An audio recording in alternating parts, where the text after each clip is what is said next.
Good morning mga kalalas. Welcome back to another vlog. What happened? So punta kami ng airport ni Papa Dave, biglaan lang. So kwento ko na lang sa inyo mamaya, no. Kamusta po kayo? Na-miss namin kayo. So it's been a while. I think more than 2 weeks yata akong hindi nag-vlog. So life update ang vlog natin for today.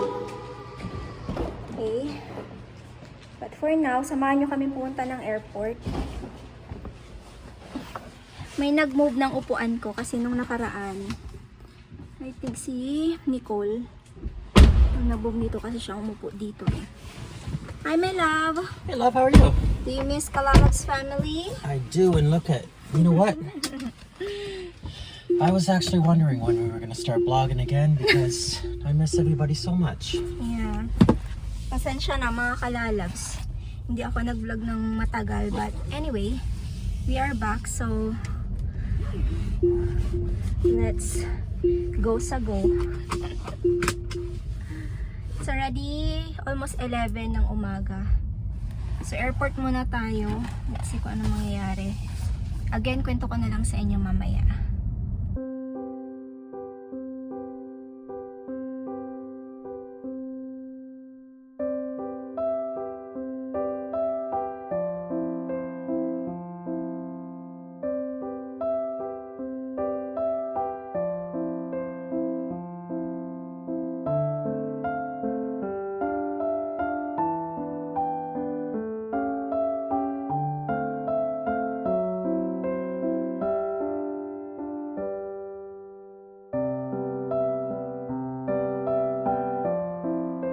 Airport na kami mga kalalabs.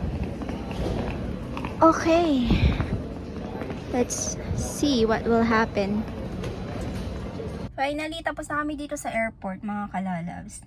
Sobrang natagalan kami kasi supposed to be aalis si Papa Dave today at 11 AM yung flight niya papuntang Toronto kasi bibisitahin niya yung papa niya. Kwento ko na lang sa inyo mamaya, no? Kasi hindi ako masyado makapagkwento ngayon. So, nakakuha ng other flight si Papa Dave pero mamayang gabi na yung flight niya. So, your flight is around 10:30 PM.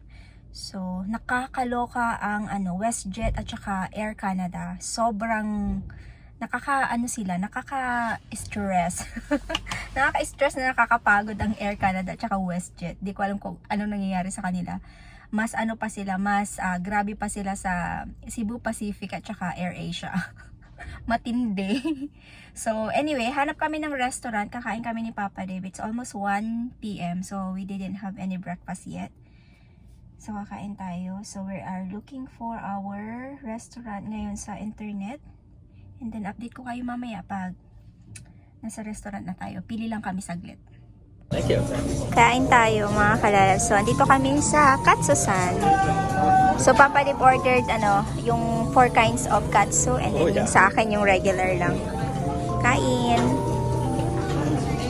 Sobrang sarap nung kinain naming katsu, mga kalabs. I-try nyo, Katsusan, dito sa Richmond. So, if ever na taga Vancouver kayo, i-try nyo sila. So, meron silang unlimited na cabbage salad. It's really good. May sauce sila na naka-jar. Sobrang sarap nun. May sesame seeds siya. Pero hindi ko alam kung ano yung nilagay. Kung nilagay ba is mayo na Kewpie mayo and sesame seeds and oil. Something like that. Masarap siya. So, i-try nyo. Nabusog ako. So, punta kami ng I think mag-charge kami ng car. And then after that, uuwi na tayo.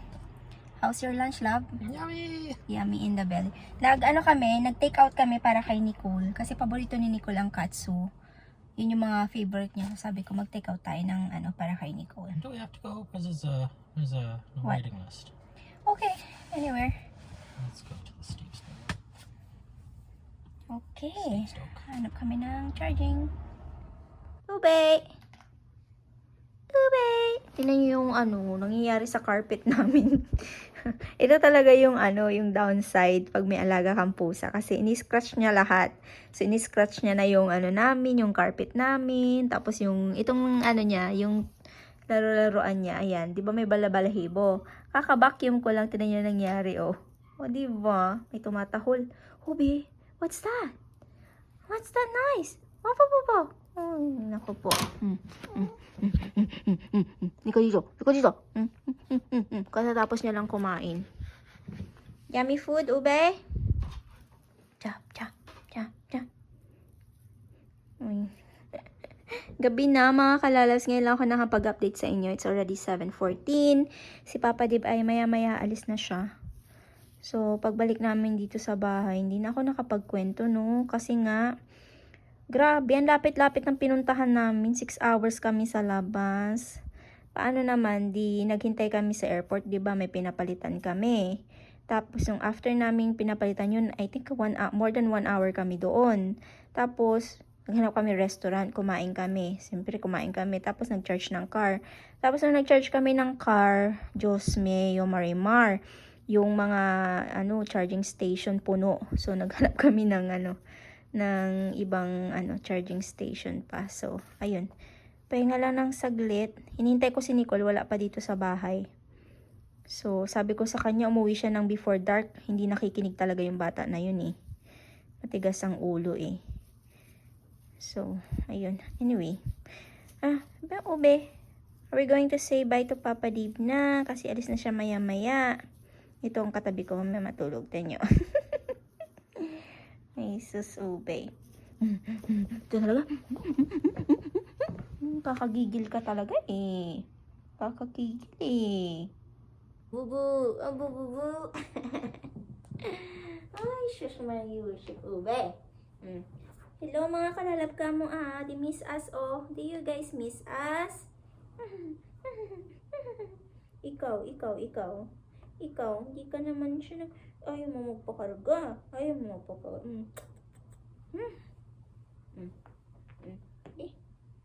Oh, ayun na. Lamig na kanyo mga kalalabs. So may pair tong na to. Itong pantulog ko na to. Uniqlo to eh. So, nabili ko to sa Pinas. May pair siya na short. Kaso nga lang malamig na. Hindi na carry bells ng aking mga legs. So, na ako. Anong tawag nyo dito? Jogging pants. Kasi malamig na, be. Oh, na, ube? Here. Oh.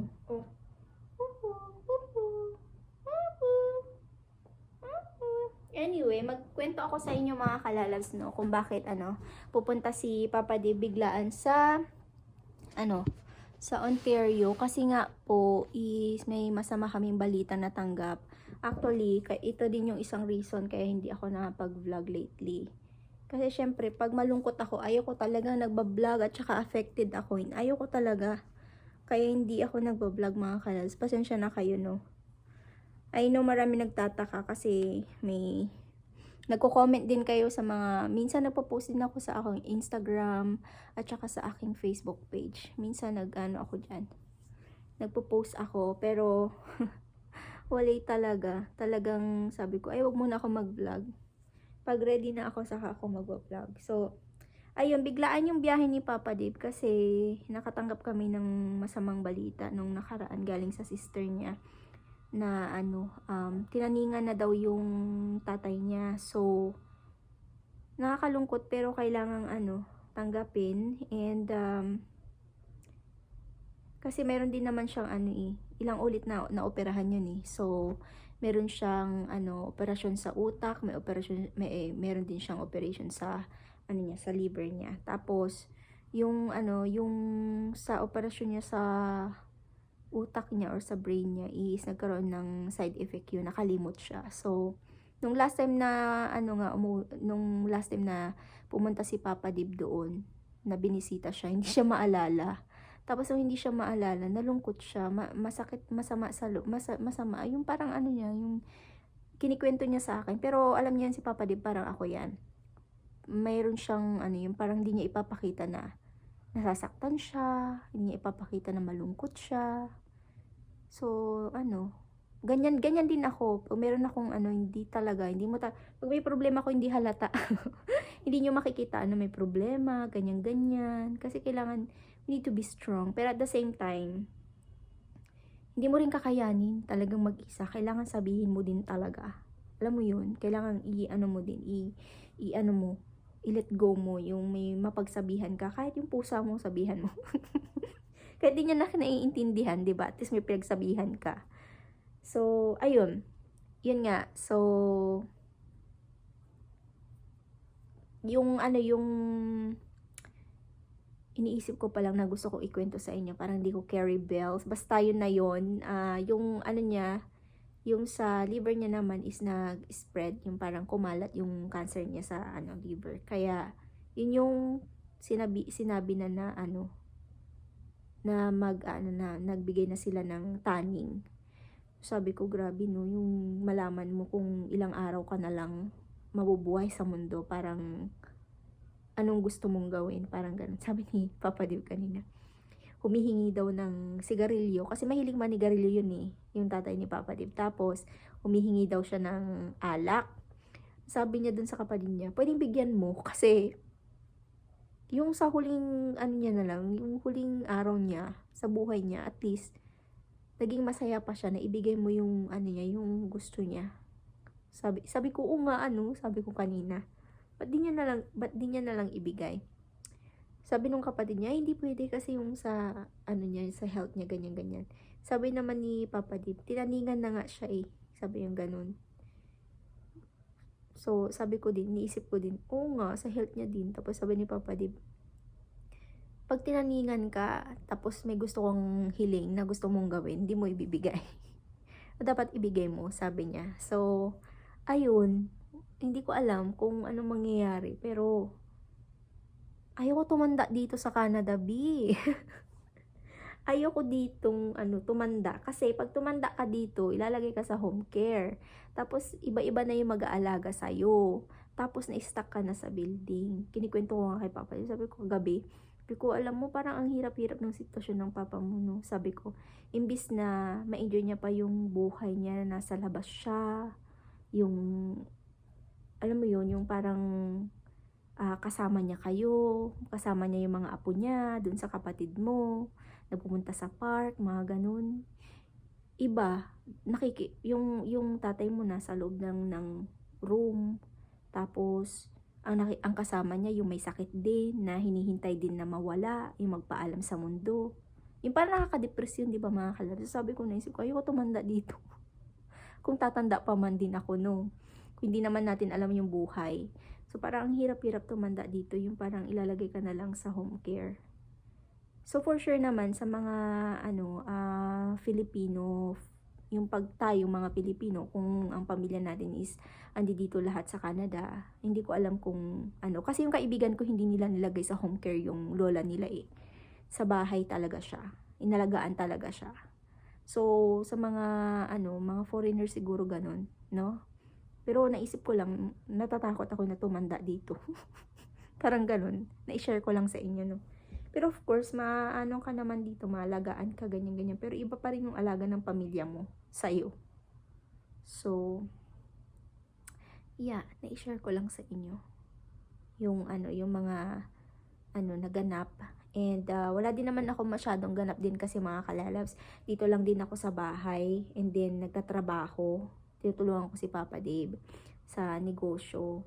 So, that's it. And then sometimes, alam niyo na yung my everyday life, grocery, ganyan. So, yun lang. But anyway, I'll try my best ulit na mag-vlog. Marami tayong mga content. Parang dami-dami, no? Pero hindi ko alam kung ano mga content natin. Pero alam niyo na kung ano yun. Cooking vlog, shopping, ganyan. But I know na marami sa inyo ang kahit nagkakape nga lang daw ako, gusto nyo manood ng vlog eh, 'di ba? So, I just wanna say thank you to all of you mga kalalabs na talaga naghihintay sa mga vlog. And I'm happy to be back. So, hoping na hindi to magiging daily vlog. Siguro mga every other day vlog ganyan. But I will vlog. Okay mga kalalabs? 'Di ba, Obe? We are going to vlog. Naglaro sabi. We're gonna vlog, diba? And nabenta ko na pala yung yung camera ko mga kalabs. Kaya bibili ako ng bago kong camera, yung sinabi ko sa inyo nung nakaraang vlog. So, pinanood ko kasi ng bongga yung mga mga video kung okay ba yun. And ang dami nagsabi na maganda daw talaga yun. So, subukan ko. So, nabenta ko na yun. Kaya ang gamit ko is yung phone ko. Ayan. Nabenta ko siya kahapon. So, sabi ko, it's time. Hindi ko pa sana yun i-let go yung camera ko kasi nga. Pero sabi ko, mag-vlog pa ba ako? Bibili pa ba ako ng ano? But then, I realized na ito talaga yung parang gustong-gusto kong gawin. Pero nag-i-stop lang din ako pag meron akong mga pagsubok na dumarating sa buhay, no? Kasi magbablog ka ba kung down na down ka, di ba mga kalalabs? Like, parang down na down ka, tapos di mo alam po ano yung sasabihin mo. Magbablog ka pa ba? Kaya sabi ko, pag ready na ulit ako, I will do my best to vlog. Diba, Ube? Oh, come here. Po. Okay, so, let's wait for Papa Dave to leave. Ha, Ube? Natrabaho lang si Papa Dave and then, naka-impake naman na siya, kaya, maya alis na rin yan. Actually, hindi pa nga ako kumakain kasi nga yung kinain ko yun lang, yung katsu lang kaganina. Pero nakakabusog kasi ng bongga yun. And nagbabawas din talaga ako ng ng kain. Pero sabi ni Papa, di wag ko daw ikilo-kilo yung mga pagkain ko, sabi niya. Pinagalitan niya ako kanyo. Sabi niya, babaan mo ginagawa yan? Sabi ko para magbawas ako ng timbang. Actually, nabawasan na ako ng 2 pounds. So, sa pag-strict, hindi na may strict diet, yung nakakain ko pa rin lahat. Pero, binawasan ko yung kanin.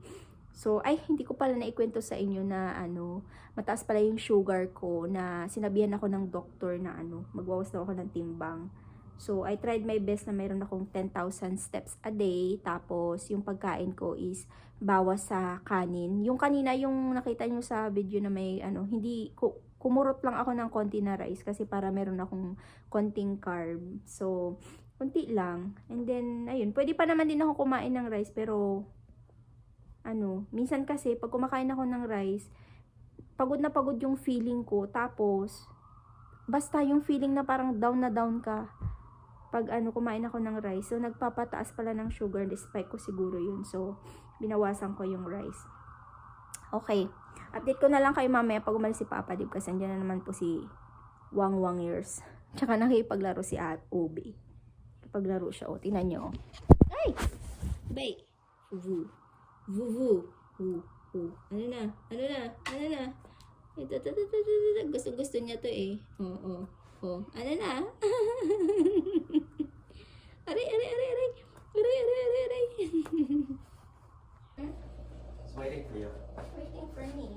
In the box. Cat in a box. Bye. It's cute if you put out pillows. Because then she can't get out. She scratches the box. She's like, cut me out, please. No. It's gonna make a noise while I'm sleeping. No, just try. Oh, no. What? Oh, my phone. What the heck?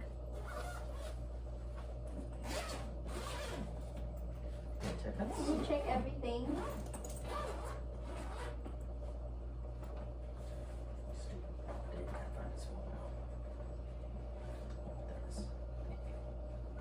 Did you bring your extra phone? You have an extra phone, right? If it's not broke, then you have your extra phone. Yeah, but I'm gonna set up every single app and every single Ah, thing, I so it's see. not even worth it. At for least one you day. can only use Instagram or something, the Messenger or something like that. Yeah, but Bye. okay, love you. Take care. Take care. See you. Don't forget to video call me when you see your dad, okay? Okay. Love you. Love you. Bye. Bye. Take care, love. Okay. Kaalis na si Papa Dave. Sakto, dito na rin si Nicole. So, hindi ko alam kung kakain ba yung batang yan or something like that. So, ayun. Anyway, I'll be ending my vlog na mga kalalos kasi yun lang yun din ganap natin. So, maraming salamat po sa panonood. Please don't forget to like, subscribe if you haven't yet. I-ring nyo po yung bell icon para ma-notify po kayo sa mag-upload kami ng panibagong video. See you on our next vlog. Bye!